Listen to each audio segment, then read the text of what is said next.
Big 12 men's basketball quarterfinals starts this morning. Baylor's going to play Iowa State at 11:30 this morning at T-Mobile Center. KU plays West Virginia right after. K-State plays TCU today. So our KSHB 41 team live outside T-Mobile Center. Taylor's out there this morning. It's a full day of games. This is always such a cool, big, fun week in Kansas City.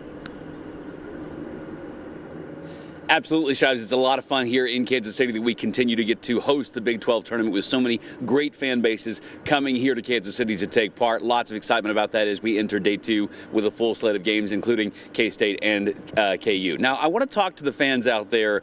You know who you are, that yell at the television during the games. You guys that are sitting in your recliners, guys and gals that are sitting in your recliners, standing in your living rooms going, why didn't they do this? Take the shot. Foul him. You coaches at home. There's a couple of K-State season ticket holders that got the chance to be on the coaching staff. They're part of the reason K-State's doing so well. Now, they probably won't say that, but technically, they got to be real coaches for at least one day. Here's Mackenzie Nelson with that story.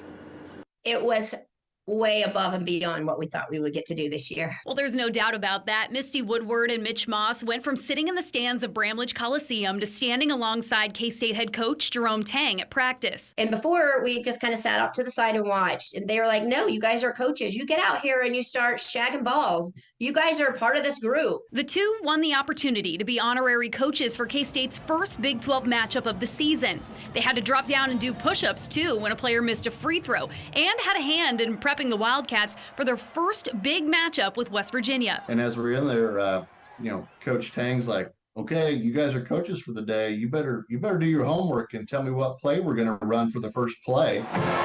The opportunity came at the same time the Wildcats were in New Orleans for the Sugar Bowl. Mitch and Misty choosing to coach with Tang and catch the better game.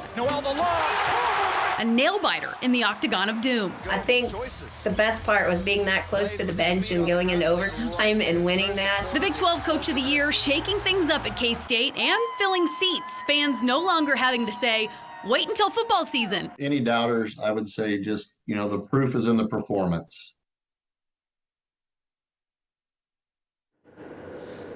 Pretty incredible. How many fans watching this morning would go, gosh, I would love to have the opportunity to do something like that. A reminder about Coach Tang in his first season with the Wildcats. No one thought they were going to do anything. Picked last in the Big 12, ended up taking his team as high as number 5 in the country at one point, beating KU at one point earlier in the regular season. It's just the first year for Coach Tang, but already Wildcat faithful are expecting a whole lot out of him during his time in Manhattan. Guys, back to you.